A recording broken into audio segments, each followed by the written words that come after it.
Okay, so welcome everybody. It's Julie with Warwicks. We are here tonight with Lysley Tenorio and Mia Alvara. I hope I said your names correctly. I'm always, that's good. I got the good sign from Leslie. So we are here tonight. We're going to have a great conversation with these two. Leslie's going to read to us for a little bit. I'm going to tell you a little, give you a little housekeeping, a little bit about who Warwicks is. For those of you who are not from San Diego, Warwicks is located in La Jolla, San Diego. We are actually open for business, social distancing with a mask, so you can come in and browse. I like to say about Warwicks, any way that you can get a book, you can get it from Warwicks. So we can buy a book online. You can call us on the phone. You can, we'll deliver it. If you live in the La Jolla area, we'll ship it. You can come pick it up. So anywhere you can get a book. We love doing these virtual events and we love bringing this content to you, but we also need you to buy the author's books. And I used to be really kind of coy about how I would say that. And now it's just like, you got to buy the author's books. So either buy that, of course we hope that you buy them from Warwicks, but however you consume your books, we would like you to make sure that you support the authors that are bringing you this wonderful event this evening. So again, there's a way for you to participate in this if you want to join in the chat room or raise your hand and we will call on you and I can unmute you that way. So with that, sorry, I'm keeping admitting people, so I keep getting a little distracted. We have a great audience here tonight. So with that, let me introduce you to Mia Alvar. She's the author of In the Country, a collection of short stories that won the Penn Robert W. Bing Prize for Debut Fiction and the Barnes & Noble Discover Great New Writers Award. That's a great award. They always pick really good, so congratulations on that. That's a wonderful award. Her work has appeared in the New York Times Book Review, One Story, the Missouri Review, and elsewhere. She has taught at Columbia University and the Center for Fiction in New York City and currently lives in Southern California. And with that, we will toss it to Mia and have a great conversation. Okay, thanks so much, Julie and Warwicks, for having us, and to everyone for joining tonight. I am so glad to be here to introduce Lysley Tenorio and celebrate his wonderful new novel, The Son of Good Fortune, which has already been earning rave reviews from places like the New York Times and Publishers Weekly. Lysley Tenorio is previously the author of the story collection Monstrous. I'm holding up my 2013 copy, but I know that it's also been reissued this summer by Echo Books with an equally beautiful new cover. Monstrous was named a Book of the Year by the San Francisco Chronicle. And Lysley is the recipient of a National Endowment for the Arts Fellowship, a Whiting Award, a Stegner Fellowship, the Edmund White Award, and the Rome Prize from the Academy of Arts, the American Academy of Arts and Letters, as well as residencies from the MacDowell Colony, Yaddo, and the Bogliasco Foundation.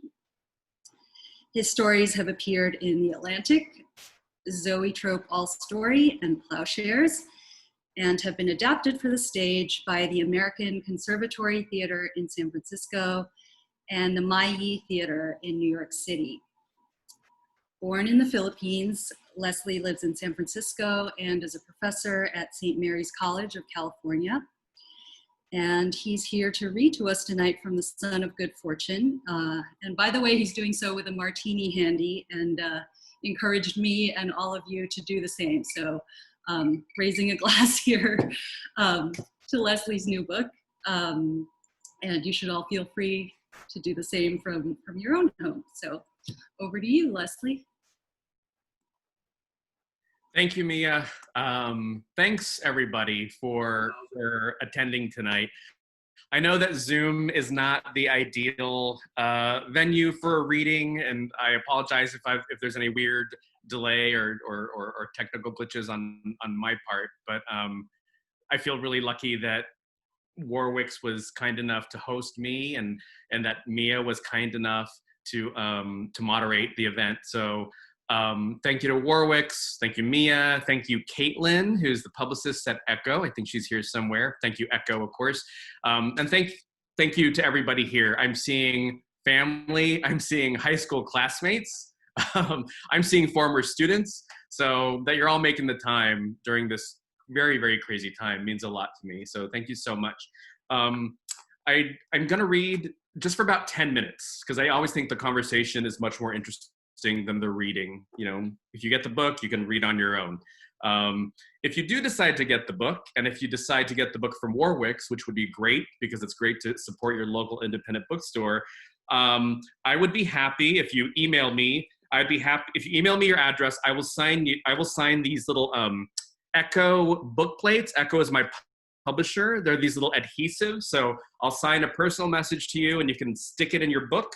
And maybe that will be an incentive to get the book from Warwick. So like, here's the little sticker thing and you can like stick it right there and you'll see the little message. Anyway, thank you for coming and thanks for supporting the book and Warwick's. I'm just gonna read the prologue, which is just the opening 7 pages or so of the novel. And if you wanna read along, you can read along. And yeah, and then we'll have a conversation. So thanks for listening. This is the prologue for my novel, The Son of Good Fortune. Prologue. Maxima in the dark. Half lit by a Virgin Mary nightlight and the glow of a screensaver, a slow motion sweep of stars and planets, Jupiter, Saturn, Earth. Dressed in denim cutoffs and a Mickey Mouse t-shirt, she doesn't shiver despite her wide open bedroom window and the cold night beyond. She sits at the foot of her bed, cleaning her nails with the tip of a switchblade. "May bakas ka bang nakikita sa aking mukha?" she sings. Like all her favorite Filipino love songs, this one is about heartbreak. An alarm goes off, 10:10 p.m. She closes the switchblade. She stands and stretches, takes quick jabs at the air, 1, 2, 1, 2, 1, 2, then flips on the desk lamp and sits, turns on the ball-shaped webcam atop her monitor. A tap to the space bar and the galaxy vanishes. Now her face fills the screen. Using it as a mirror, she puts on maroon lipstick and dabs with a Kleenex, smiles wide to check her teeth. She undoes her ponytail and shakes out her hair, a long black wave, then turns her face from side to side, searching for the best angle. She could easily pass for 30, but is somewhere in her 50s. Her true age, she swears, is a mystery, even to herself. Her parents, long since dead, kept no birth certificate. The grandmother who took her in never bothered to learn her actual birthday. Eyes closed and fingertips on the keyboard, she whispers to herself, so softly that a person standing next to her would have no hope of knowing what she says. She takes a deep and slow breath, opens her eyes, types and clicks until another browser window opens. There's a man on the screen. "My love," he says. "No," she says, in Tagalog. "Sorry," he says. "Hello, mahal." "That's better." She blows him a kiss. "Oh, mahal," he says, "please don't tease. It's been a lousy few days." She leans into the camera. "Ano ba? What happened, Henry?" "Oh, where to start," he says. He removes his glasses, pours a shot of Jack Daniels into a coffee mug, and recounts his terrible week. More layoffs at the plant, and all the guys blame him. His ex-wife trashed the Miami timeshare but won't pay for repairs. His Mercedes-Benz is still in the shop, and the best rental he could get is a 3-year-old Camry. And just today, an invitation to his high school reunion, my freaking 40th, he says, arrived in the mail. But the real downer, he says, is the weather. End of spring, and I'm still shoveling snow.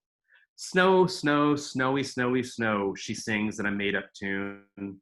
Maxima puts her elbows on the desk, rests her chin on clasped hands. "My whole life, I never see snow." "Come to America," he says. "Come to North Dakota. One day," she says, "if God is good." "God is always good," he says. "Come closer. I want your face to fill my screen." Maxima leans into the webcam, so close that she could kiss it. He says that she is the most beautiful woman he has ever seen. These past 3 weeks of talking online, he says, are the best he's had in years. A twice-divorced, balding white guy on the edge of 60 doesn't hope for much, but when he found her profile on goodcatholicfilipinas.com and saw that her favorite food was sweet and sour chicken, that her favorite singer was Shania Twain, and that her lifelong dream was to live in joy with a good man in God's country, he convinced himself to send her a message.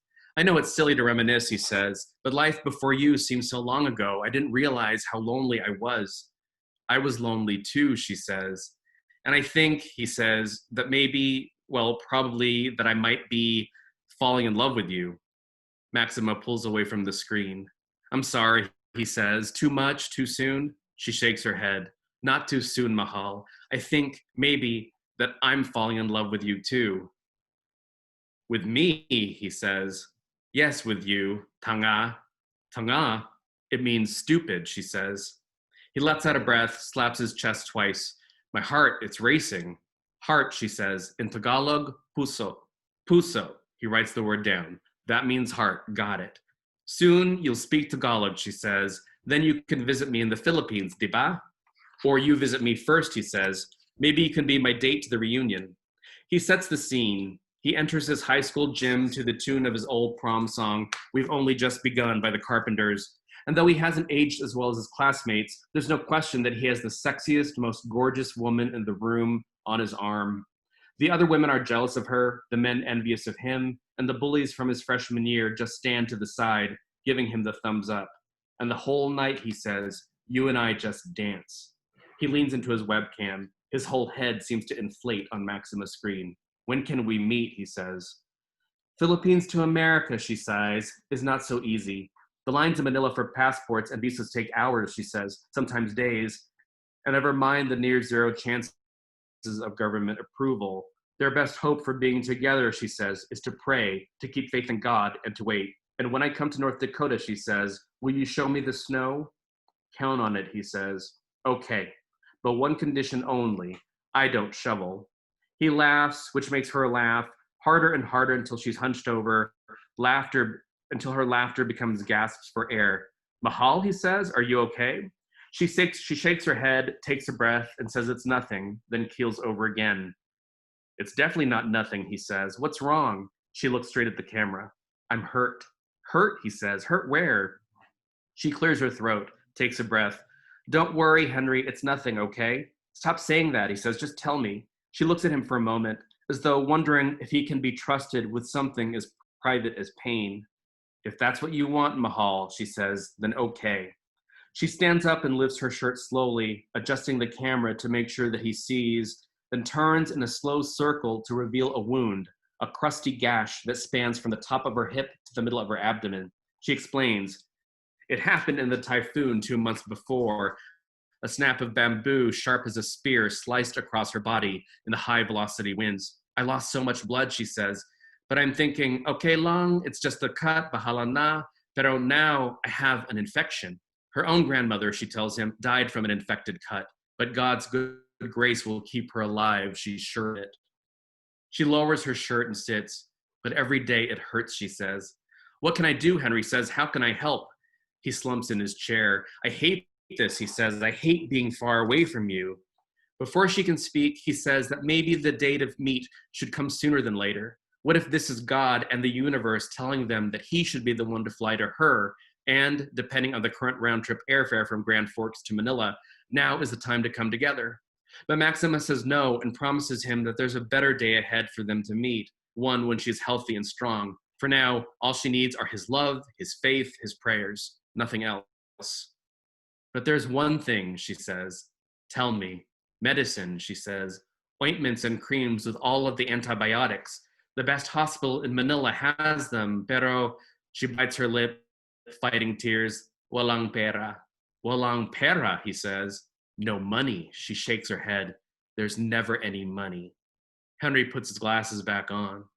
Well, how much do you need, he asks. Bahala na, Mahal, it's okay, don't worry, don't worry. How much, he says, tell me. No, I can't accept, she says. I'm too ashamed.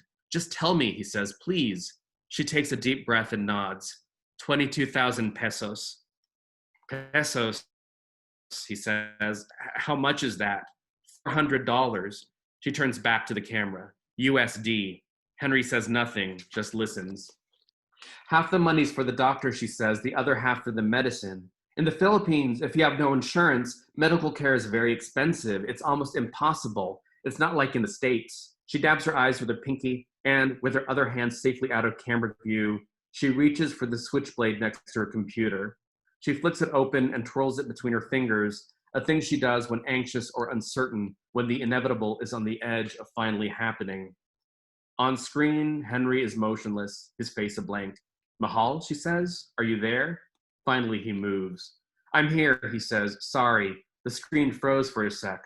Where were we? What were you saying? Money, she says, for the medicine. And how much was it? 500, he says. 5. Yes, 500, she says. 500 USD. He looks toward the ceiling and blinks like he's adding up figures in his head. Let's make it 600, okay? 6. She shakes her head, says no, no, no, starts to weep. That's too much, Mahal, it's too much. Shh, he says, a finger to his lips. There's no price on love, diba?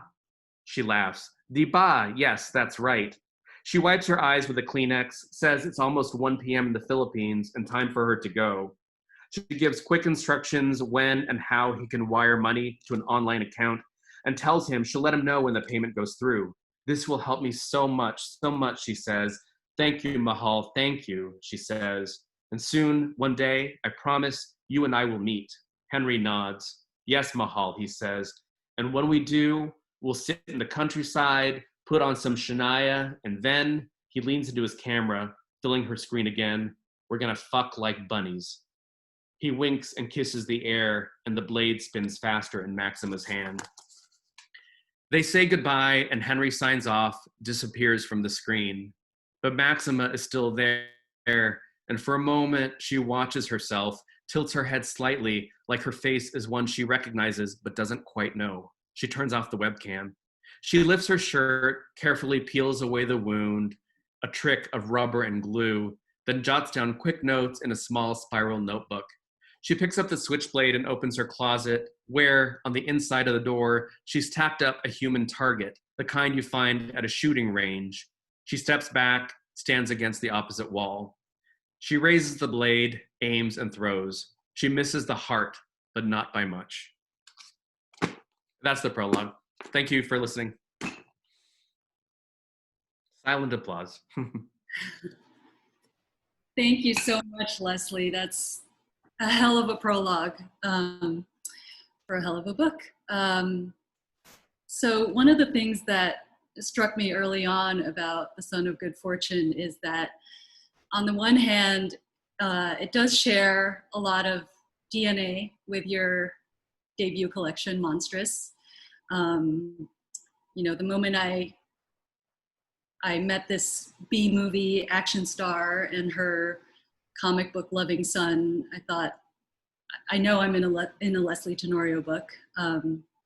But it's also, it feels like its own creature altogether. So can you talk a little bit about how you see this novel in your second book in relation to your first?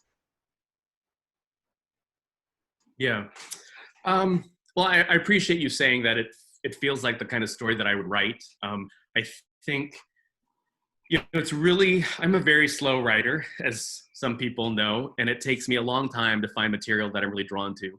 And I tend to be drawn toward any material that somehow brings together the Philippines, the United States, in these kind of weird, unexpected ways. It took me a long time to figure out what this novel was about. And rather than really being reliant on a kind of strange but true situation from history that brings together the Philippines and the United States, I found myself really relying on character in ways that I hadn't before.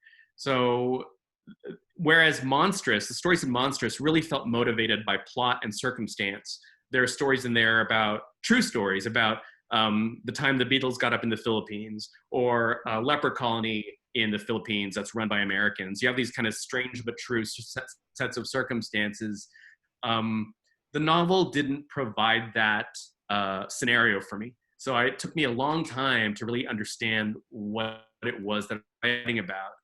And through all the numerous drafts, I realized that the story is really about a mother and a son. In particular, a strong mother. I was really interested in this idea of the immigrant mother as a strong figure, but I didn't want her to just be emotionally strong. I think we've seen that before in a lot of fiction where you have sort of tight-lipped, strong, enduring, put-upon immigrant mother. And I think that phenomenon is true. I think those of us who grew up in immigrant families have really relied on our moms. But I also wanted her to be physically strong and physically formidable. I grew up with a mother who was very strong emotionally, but also very physically. I remember one time, I'm going off topic here, but I remember one time I was in college and I came home and I saw my father upstairs holding a rope inside a bedroom, holding onto and my mother had a rope tied around her waist and she was outside on the roof painting the side of the house. And I just thought, are you MacGyver? What is this? You know, so I really wanted a strong, physically and emotionally formidable mother figure in the book. And once I could really hold on to Maxima's character, then the novel started happening.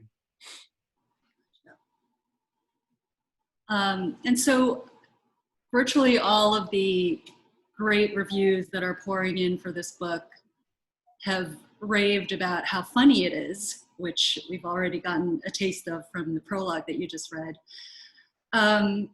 It's interesting because comedy is maybe not the first thing I think of when I think of your subject matter in this book. So, you know, the difficulties of undocumented life in America, strained family relationships, things like that. But you do just deploy it beautifully throughout the novel, as you did in Monstrous as well. So why do you think humor has been such a fruitful place for you to write from, even when dealing with these kind of heavy, sometimes heartbreaking topics? Yeah, that's a good question. You know, once I decided that the characters in the book were going to be undocumented, and when I decided I was going to explore that subject, I knew that, you know, if the book got out in the world and if it were reviewed, that would be something that would, you know, be discussed. But I also, and as serious a topic as it is, I wanted to stay true to real life. And what I mean by that is that real life, as complicated and as bleak as it can be, often has humor in it. So for me, the challenge was, how do I incorporate humor into a story with serious subjects? And as a fiction writer, I have to remind myself that humor in fiction isn't about the joke. I'm not trying to set up scenarios so that I can get the reader to laugh.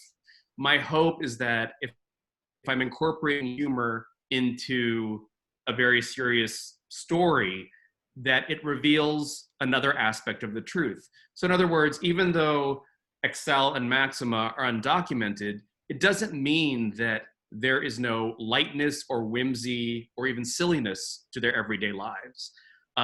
They are undocumented, and of course that is a defining factor of their existence, but it's not the only factor. So when Maxima is trying to teach him a lesson and she's beating up on this exercise dummy called the bod, it might seem, I don't know, my hope is that it shows that there are other aspects to her life in addition to what might be, you know, the sort of defining circumstance. So my job as a writer is to find humor that just reveals another aspect of the truth and isn't just playing humor just for a joke. Mm-hmm. So as a fellow Filipino-American writer, I did want to ask you a question about audience and the use of specific cultural details. There's a moment that I love in Monstrous when one Filipino character asks another one, is your head broken? Which is a great line in and of itself, but one that I felt contained for me just like a kind of an extra little wink for someone who grew up hearing both English and Tagalog, because of course it's this hilarious and perfect translation of the the phrase "sira ulo," which is very familiar to a lot of us who grew up Filipino-American. But you sort of let it stand, and you didn't, it breathed on its own. You didn't over-explain it to non-Filipino readers. So I had this pleasure of feeling like an insider in a way, which, is not always the case with literary fiction. So I guess I'm wondering, do you think about your readers and their cultural background, either when you're writing or revising? And how do you make decisions about when to explain or how much to translate or whether to do so at all? Right. It's a tough call. I think, whenever most of us in America who are writing, we tend to think we are writing for an American audience. Mm-hmm. And so therefore, any culture that may not be American somehow needs to be explained or contextualized. And I understand the compulsion to do that. I understand that what a writer wants more than anything else is readers. A writer wants a book to be read. And the risk of alienating a reader because you might have a culturally specific reference or even another language in text has some risks. But I trusted that my reader would either, one, somehow pick up on these cultural references or the Tagalog and try to figure out its meaning based on some strategically placed context clues. And if they didn't get it, I'm going to assume that the reader is okay. That's just something that a reader may not know, but hopefully they understand that they can still connect with the story. So, for example, I read this line, "May bakas ka bang nakikita sa aking mukha?" And that's a lyric from a song by this famous Filipino singer named Imelda Papin that I grew up listening to. I don't imagine that most readers will catch on to that, but if nothing else, I'm hoping that they understand it adds an element of I don't know if this is the right word, maybe authenticity to her character. She is someone who obviously would really listen to Filipino love songs. So even if they don't literally understand what that lyric means, hopefully they understand how it lends itself to her character. So as a writer, I'm trusting that my reader is willing to go along with what it is I write. And if not, then I take the risk. I mean, that's something. What about you? Because I'm rereading your stories, and I was wondering, how are you dealing with that? Especially because you're dealing with the Filipino culture, but you're also dealing with the culture of Bahrain, for example, in some of these stories. Is that something you grapple with? I think I do grapple with it, and I think I end up in a similar place to what you just described a lot of the time, which is sort of case by case. I think there are some moments where I feel it's important for everyone to be on the same exact page about what's going on, what moment in history are we talking about, what exactly is happening. And there are some moments where I'm okay with something being an inside joke and something that a Filipino or Filipino-American reader might understand on a deeper level than another reader. And then sometimes it's something in between where I think some readers will have to Google, and that's sort of okay with me, or so I do think I do think there are moments for explanation and moments to just kind of let things sit the way you do often. So my last serious question for now, because Lysley did give me permission to ask him some silly, unserious questions in a minute, but I did want to ask you, one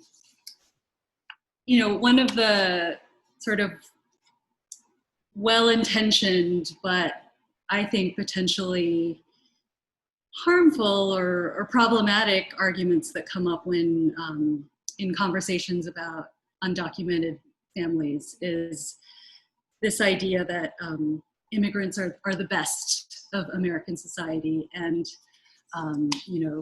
contribute productively to this economy, and for that reason deserve respect and a place among us. And to me, your book resists that narrative in such delightful ways. Maxima is this grifter, scam artist. Excel, despite his name, doesn't quite know what he's good at yet or what he wants to do with his life.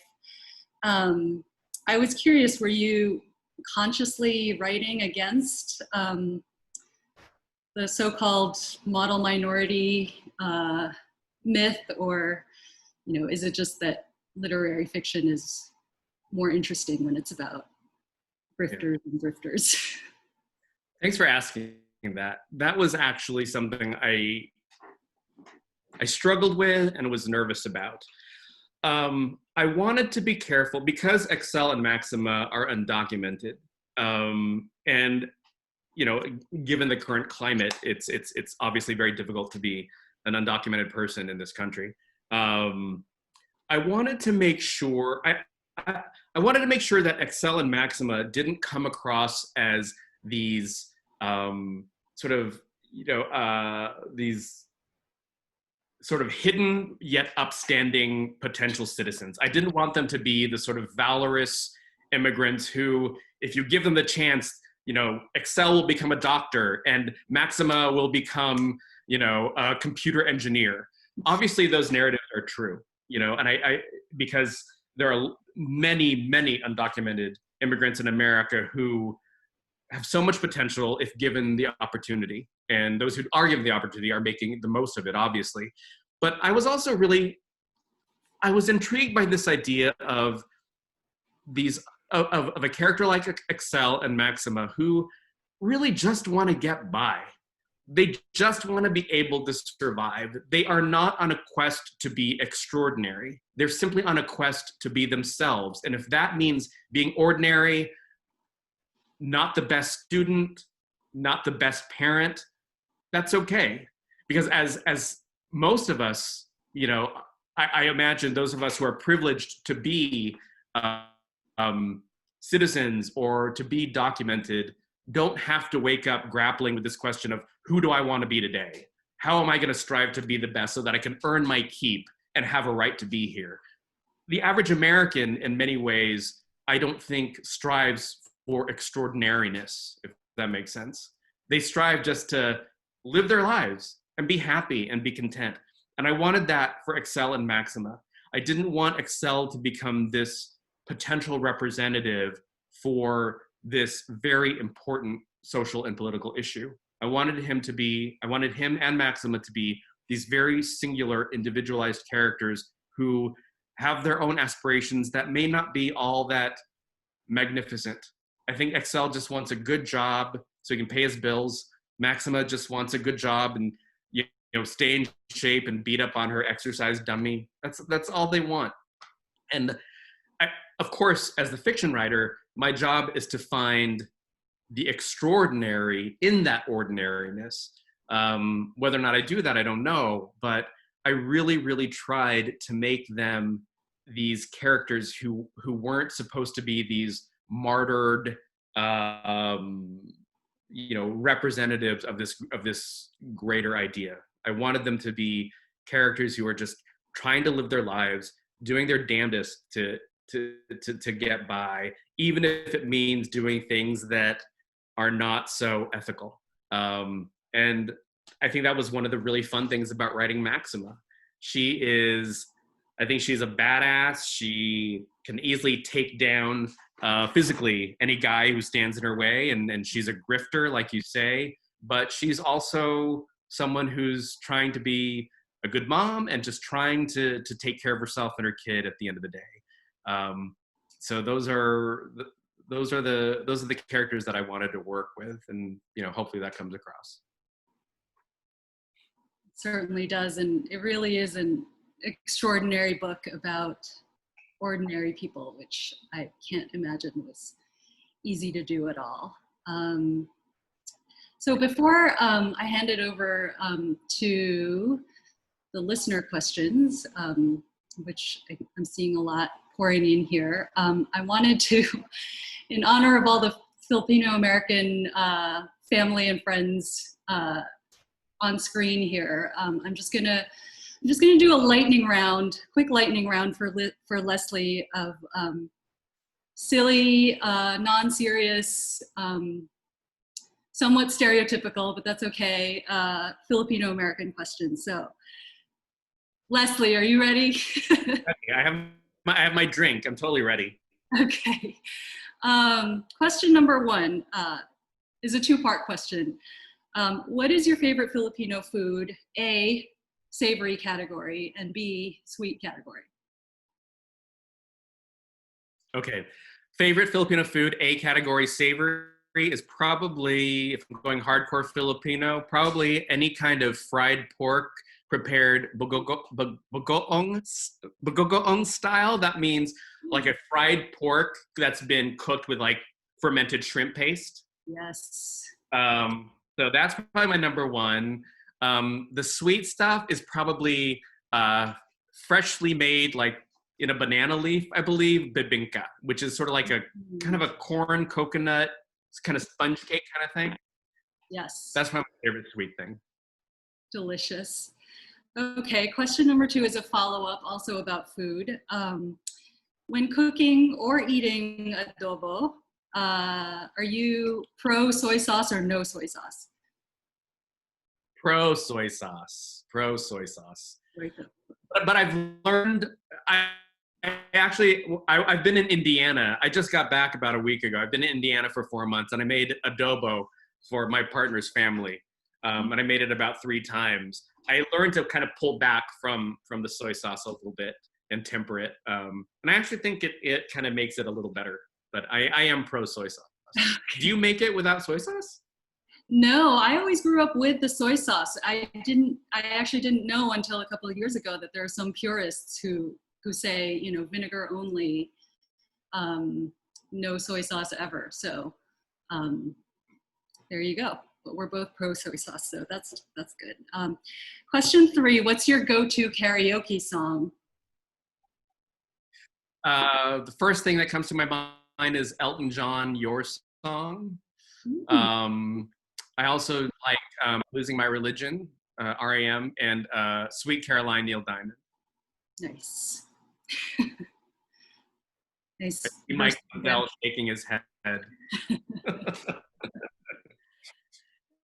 Okay, question number 4. What Filipino-American or non-Filipino performer would you want to play you in a biopic of your life? Play me? Oh boy. Let's see. I have a teacher who wants Diane Keaton or Diane Lane to play her, so it doesn't have to be Filipino. Just okay. Who would play me? I remember in college, and I don't think this was a compliment. People said the guy who plays George Costanza on Seinfeld would play me. Oh no. But I don't think that's a compliment. I don't know. Maybe right now I'll say, oh, you know what? I'll say Vin Diesel, because he's bald, So the scenes at the gym can be played by Vin Diesel. Good one. He could probably learn Arnis and Eskrima pretty well, if it were an action movie biopic of your life. Okay, number 5. What Filipino superstition do you secretly believe in, if any? Just the other day, I took a picture with my partner's parents, and there were 3 of us. And, the Filipino superstition, 3 people, I think the superstition is 3 people in a picture. It's the person in the middle who died. The middle one will die, yeah. Yeah, I was the one in the middle. Terrifying. Oh my God. So remember me well, everybody. Okay. But I was thinking about that. In that Filipino superstition. Nobody believes in that Filipino superstition starting today. Okay, and last question in this lightning round. What's your favorite Filipino curse word? I don't know if it's a curse word, but it always seemed like a kind of expletive growing up. Jesus Maria Josep. Yes. Jesus, Mary, Joseph. And it took me it wasn't until I was an adult that I realized it was Jesus, Mary, Joseph. I thought Jesus Maria Josep was actually just one word that I didn't know how to translate in my head. But probably that one. I certainly heard it a lot growing up. Yeah, not vulgar, but definitely blasphemous in some way, and extra in a way that feels very Filipino. Yes, for sure. Okay, so with that, Can I ask one question? Yeah. Sorry, I'm gonna change thoughts here, but I know you teach at St. Mary's. What is your selling point on doing that? What is my selling point on? On getting an MFA there. Well, I think, the selling point of any MFA program is that it offers 2 years of devoted and committed time to your writing. To get into an MFA program means that a faculty and an institution really believes that, for 2 years, nothing matters more than your writing. So, I think what we offer is a small faculty that will really support, your individual creative endeavors over the course of 2 years. And life is busy, so the idea that you can get 2 years to devote to your writing is a rare thing. So if you're able to commit to that, to have the backing of a faculty and a community that comes with an MFA program is, I think it's a gift. Okay, we're going to do some questions from the chat room, but I wanted to remind everybody just real quick that don't forget that you can buy the books and get Lysley the little signed book plates if you show the receipts. Lysley will sign those, and that this recording will actually be on email it to Lysley and show the little receipt, and he will send you a signed book plate. And then also, this recording is going to be on our YouTube channel, on Warwick's YouTube channel. So you'll be able to see that in the next couple days if once I get the time to put it on there. So let's get to a couple of the questions. Okay, there's so many great comments in the chat room that I'm actually going to save it, Lysley, and send it to you because there's just a ton of love going on in there for you guys, from everybody. So let me get back to the chat here and we will go up. There's lots of long questions, but I'm going to start with the first one that came through from, I believe it was Glinda. And she said, what inspired you to create this protagonist? Is it an amalgam of them? Ugh, you know what I just said. Different people you may have met in person.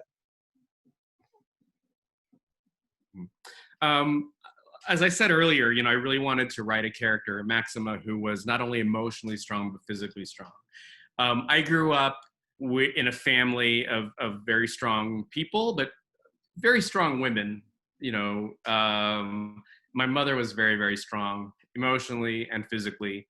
And I wanted to find a character that who could somehow embody that a little bit. Of course, I took fictional liberties. I'm a sucker for any kind of female superhero, action hero. My all-time favorite TV show is Buffy the Vampire Slayer. Loved the Wonder Woman movie, grew up on the Bionic Woman. So the chance to have a physically formidable female character for this novel felt like an absolute must. So to take aspects of women I've known in my life and to combine them with the kind of superheroic, larger-than-life female figure that I had in my head is what created Maxima. Yeah, there's lots of people nodding their heads on that one. Okay, this is from Camille. She wants to know, What did you need to learn or maybe unlearn while writing this book? Gosh, that's a good question. That's a really good question. I think I needed to unlearn a lot of the research that I did for the novel. So I did a lot of research in terms of the legality of the undocumented experience. I did a lot of research in terms of off-the-grid communities, because a lot of the story takes place in an off-the-grid community in the desert. So, as a writer, a great way to sort of procrastinate is to do research. So I did all this research, and the first compulsion is to incorporate everything you've learned into the narrative, so that you have some sort of street cred, that you come across as knowing your material. The downside of that is that you start flooding the narrative with unnecessary information. You really got to stay true to what the story's about. So I had to sort of, if not unlearn, then learn to set aside research and information that ultimately did not help the evolution of these characters. So I think sort of stepping away from all the research was kind of one of those examples of letting go during the writing of the book. Because a lot of times you can just keep researching, you can just keep going. Totally, going. yeah. And it's not procrastinating. Yeah, because you find that rabbit hole that you want to go down. Okay, here is from Leona. She wants to know, did you have an outline for this book, or did you go with the flow of ideas? Kind of the same sort of. Usually I have a very strict outline, at least with my short stories. I had an outline for the first draft of the book. So the first draft of this book is quite different from what it actually became. The first draft of this novel was actually about these DVD sniffing dogs in Southeast Asia, and these Filipino DVD pirates out to assassinate them, based on a true story. So that's really what this novel started out to be in the very beginning. I had it all outlined. I worked on it for about a year, and it was terrible. And I realized the only thing that really mattered was the mother-son relationship. So once I realized that the characters who eventually became Excel and Maxima, once I realized that they were the heart of the story, I really committed to their characters and tried to build a story around their characters, which is very hard for me because I'm a writer who is really reliant on plot. But plot did not come to me quickly with this novel. It was really about character. So it was a lot of a trial and error for this book. So I didn't have the usual outline that I normally do. Mm-hmm. This one goes to a little bit to that. This is from Sheila, and she's asking, can you talk more about what you mean by being a slow writer? Does this mean you don't write as regularly as you'd like, or that you write regularly but for short periods of time? Basically, what's your writing practice and routine? God, writing practice. I wish I had a writing practice. I worked on this novel, like the very, very, very beginnings of it. I probably started in 2009, 2010. And there were periods where I was writing every day when I was on sabbatical, for example, or when I was at an artist residency. But there were periods where I didn't write. I lost my mother during the writing of this book, which was very, very difficult. And I probably really didn't write for years, honestly. Maybe I'd pick it up here and there, but it really, I think with a novel especially, you're writing alongside your life, and life it doesn't get in the way, but it demands your attention a lot of the time, whether or not you want it to. So I really kind of wrote this. I always had the story in my head. I was always thinking about these characters, but I would write in spots here and there.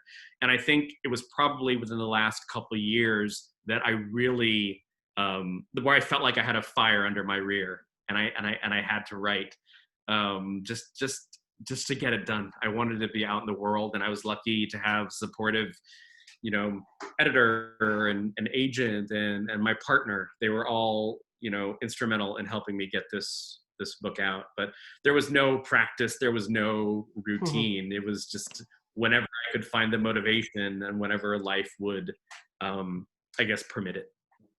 Yep. And that's having good support helps that too. Okay, Katie has a question, and hers is, Excel and Maxima are such clever names. How did you land on those as your choices? One of the great things about Filipinos, being Filipino, Filipino culture, is there are some awesome names. I remember growing up, there are a lot of Filipinos in my high school. I remember going to high school with Filipino students whose names were Beethoven and Princess and Queenie, these just awesome, awesome names. And I thought, I want to take advantage of that. And I thought Maxima and Excel just seemed like larger than life names that were actually true to Filipino culture. And I see one of my favorite teachers of all time, Mrs. Suzanne Emery, nodding, because she was my 9th grade teacher, so she's probably quite familiar with a lot of these Filipino names. But yeah, I grew up with people named Beethoven and Princess, and I just thought I want to bring that to the fiction because it's memorable, but it's also true to the Filipino experience, I think. Excellent. Okay, this is from Daniel. He wants to know, which of your characters do you and your experiences resonate with the most, and why? So maybe not this one, maybe this book, or I would probably say the character in the novel, anyway, that resonates most with me is Excel. Even though Excel probably was not as much fun to write as Maxima, Excel is such, by the nature of his circumstance, he often has to be seemingly passive and more of an observer and a kind of reluctant participant at times.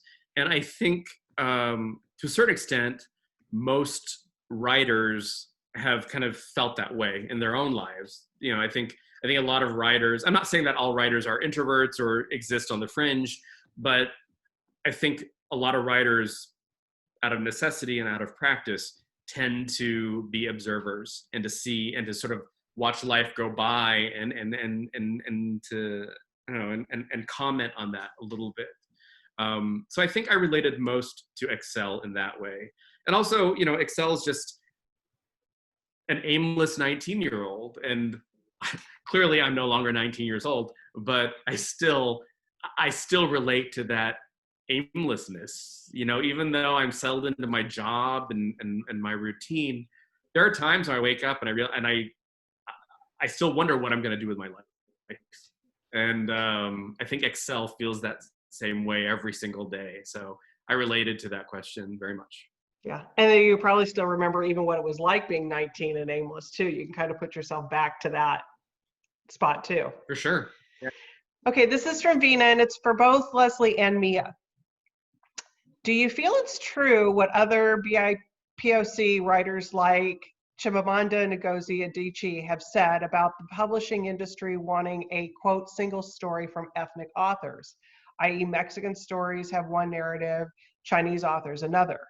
And if so, do you think being a Filipino author, so not easily placed in the spectrum of Asian American writing, is helpful or a hindrance to publication? Oh, boy, that's a good question. Mia, do you want to take it first? Put you on the spot. I do think that it's still true what a lot of ethnic authors have sort of quarreled with in publishing industry, which is that often the culture, like Filipinos or Filipino-Americans, there can be this appetite for trauma or tragedy as the story of the immigrant experience or of the developing world experience. But I do think that ethnic authors, whether they're Filipino or some of the other communities you mentioned, Bina,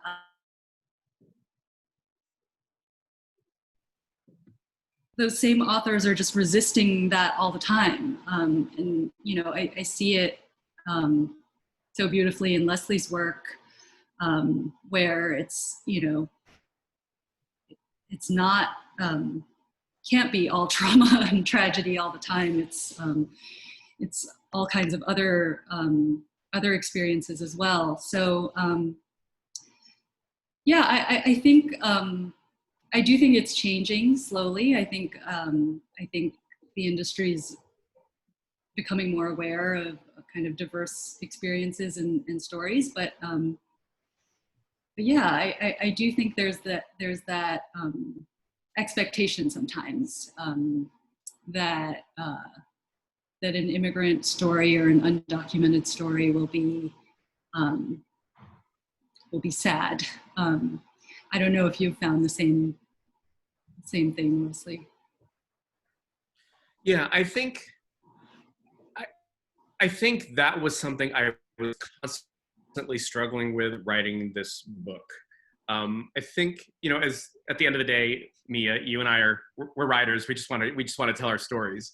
But you know, we're also looked at as Filipino or Filipino-American writers, which makes sense. But what comes with that sometimes is an expectation that what we write has the potential to be somehow representative of a larger experience. And we don't write or read in a vacuum, and I understand that. But you and I are sort of in the business of trying to create these very singular, individualized lives that aren't necessarily meant to represent a whole culture or whole phenomenon. Certainly in some ways, we are representing that. You know, rereading your book, you know, I'm really thinking about the overseas Filipino worker experience and thinking about the nuances of it. So I'm learning that, which is fantastic. At the same time, you and I think, want to be, I don't know that we necessarily want the responsibility to represent the whole political, cultural spectrum of what it means to be Filipino or Filipino-American or undocumented. So I think for me anyway, my struggle is remembering all I'm trying to do is tell a story. I understand that action may have consequence later. Whenever you publish something and it's put out in the world, the work has to speak for itself, and people might read it, they might debate it. But if I'm going to be a creative person, I have to sort of let that go and just work on what I think is my job, which is to tell a very singular story about a very singular character, and hope that any reader that I'm lucky enough to have will somehow relate to it, find some compassionate, you know, insight into it as well.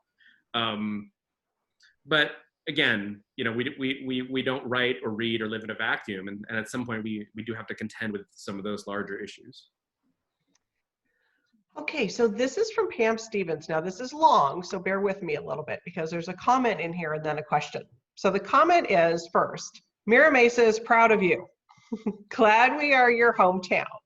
Pam is a longtime Mira Mesa resident and the facilitator of a book group sponsored by the Mira Mesa Branch Library, which is currently meeting via Zoom. I enjoyed reading Monstrous, and I remember happily when you spoke at the Mira Mesa Library when it was the San Diego's One Book, One San Diego title. I'm going to give some claps for that. Yay, that was fantastic. Oh, and I just love your comment. So this was a little while back, just now, saying your job as a fiction writer is to, quote, find the extraordinary in the ordinary. Good comment.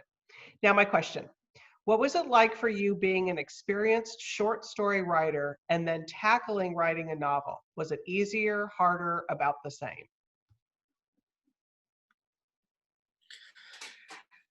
It was hard.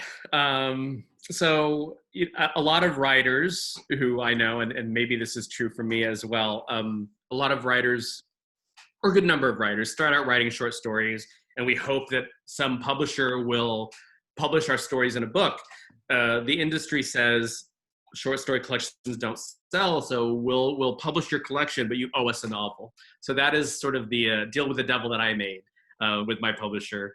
Not the devil, I shouldn't say that, but you know, I had X number of pages to show them, and they were very supportive and were willing to publish my short stories, which is great, but I also promised them a novel. I can say that writing short stories for me was in no way a training ground for the longer form. I think with the short story, one of the appeals of the short story is that it demands a kind of perfection. Most short stories you read in a single sitting. And as a writer, when you're writing a short story, I feel as though I'm having to manage and negotiate the beginning and the ending and the middle and all these characters, and how do they work together. I imagine it's sort of, in my mind, I compare it to sort of like making a piece of jewelry. You just want this kind of perfection. The novel does not require that kind of economy and that kind of moment by moment strategy. And I had to learn to let that go. I had to learn that I would write chapters that in my mind may not immediately contribute to the overall narrative, but I had to trust, okay, if there is a chapter where all they're doing is shopping in Target, and for some reason a lot of my characters are in Target a lot in this book, I have to trust that it somehow contributes to their life and contributes to their story. I may not necessarily know what it's doing at the end of the book, but in that moment, I understand these are characters who on their day-to-day basis might go to Target. So I have to write that scene. Learning to sort of allow those kinds of meandering moments, I think was really, really hard for me. And I think is part of the reason why it took me so long to write the book. Luckily, my editor and my publisher was very patient. But it did take me a while to really understand that I gotta let myself wander down these paths that I didn't envision from the get-go. Excellent. Okay, there's a lot of questions, everybody. We don't have a lot of time left. We're going to get to as many as we can. So just wanted to give everybody a little bit of heads up. But Lysley, I'm going to save the chat room so I can email that to you, and maybe you'll answer them on Instagram or whatever later. Okay, so this one is from iPad to everybody. Questions. If they What's want to that? ask me questions. Did you say you I was going to email? say if people want to ask questions that don't get answered, you can email them to me, lesliet@gmail.com. Perfect. Okay, so this one is, do you have a favorite drink or cocktail that you have and drink while writing? My favorite drink is probably gin martini, very, very, very dry, almost no vermouth. Right now I'm drinking it with capers. I like capers. I drink a lot of Mexican martinis, which is basically a margarita made with olive rinds in Indiana for 4 months, and that helped me get through lockdown. But martini is kind of my go-to. Even when writing? What are you drinking? Did you ask what I'm drinking? Yeah, what are you drinking? Oh, I'm having some Hendrix with calamansi juice in honor of our Filipino-American themed event here. You've got some people nodding their heads. Is it fresh calamansi, or you bought calamansi juice? It's fresh. We have a little calamandin tree on our patio over here, which I used for the first time, just for your event. I need to come visit you. Absolutely. That's awesome. Okay, this question's from Jason. You mentioned Maxima represented attributes of your grandmother. Do any of the characters, moments, and experiences in the book represent any other aspects of your life?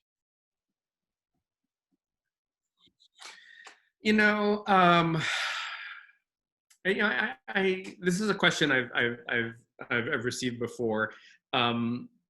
My fiction is rarely, if ever, autobiographical. Unfortunately, my life is not interesting enough to turn into fiction. But I always say that the work is emotionally autobiographical, so that whatever conflicts or tensions that my characters grapple with, there are probably things that I've grappled with as well. So in the novel, you have characters who are searching for a place where they belong. They're searching for a sense of home. And I think that is something I deal with all the time. Home for me is a complicated question. That sense of belonging is certainly something that I imagine many people here have struggled with before. So I would imagine in the novel, lots of these characters and lots of situations that they face have emotional ties to my experience or the experience of those close to me. So I would say the book as a whole is emotionally autobiographical, if not factual. Okay. All right, so this is our last question for the evening, and then we'll wrap things up. And I always love this question because it's like you just finished this book and you're getting it out in the world, but this is from Tenorio, okay? Oh, so that's just somebody in your family, it looks like. Tenorio. He wants to know, are you working on a new book, novel, or short story? Right now, I don't know, actually. I have two rough ideas for a next book, one of which is kind of what I call the cheat novel, a novel in stories. But I haven't gone deeply enough into either project. So I actually don't know what the next book is. So that's something I'm hoping to figure out soon. Okay. Well, Lysley, Mia, this was an excellent conversation. It was such a great night. Got some people clapping. Mia, can you let everybody know if anybody wants to follow you or see what you're doing? What's your social media? What's your favorite thing or website? It's just at Mia Alvar pretty much anywhere. So Instagram, Twitter, my first and last name on Facebook. Happy to connect with anyone. And Lysley was holding up your book. Yeah. So. Everyone pick it up. It's fantastic. Excellent. It is a fantastic book. These are fantastic stories. And then Lysley, what's the best way for everybody to reach you? You gave the email address. What is your like? Do you like Twitter better? What do you like? How do you like to reach your readers? Is that for Lysley or me? Lysley, yeah. Oh, sorry, that was for Lysley. Sorry, was I breaking up? Okay, that's okay. I'm on Instagram, Lysley Tenorio. My email, if you buy the book from Warwick's and you email me a picture of your receipt from Warwick's, lesliet@gmail.com, I'll sign a personalized book plate and send it to you so you can stick it in your book. Yeah, that's how I can be reached. I'm on Facebook. Mia, you can be reached on those places as well? Yes, all three.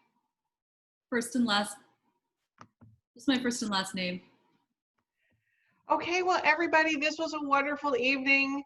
Lysley, thank you for your time. Mia, thank you for a great conversation. We can wave at everybody. I love everybody seeing everybody's faces. Nice to see all your faces. I'm seeing high school classmates, former students, friends, family. This is awesome. I wish I could see you in person, but I appreciate you showing up. Well, next time that when this whole thing is over, Lysley, we're going to have both you and Mia down to the store in San Diego, and we'll have a nice big event at the store. All right. Good night, everybody. Thanks so much, everyone.